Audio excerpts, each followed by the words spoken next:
कधी असा विचार आलाय का की आपण आपला स्वाभिमान गमावतोय?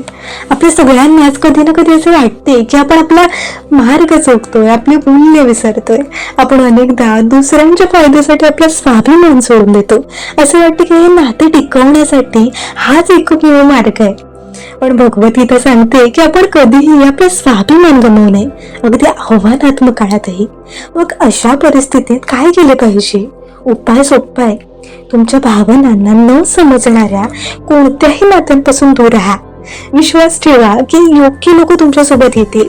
स्वतःवर प्रेम करा, कारण जेव्हा आपण स्वतःवर प्रेम करतो तेव्हा योग्य लोक आपल्या आयुष्यात येतात. म्हणून स्वतःचे कौतुक करा. तुम्ही जसे आहात खास आहात.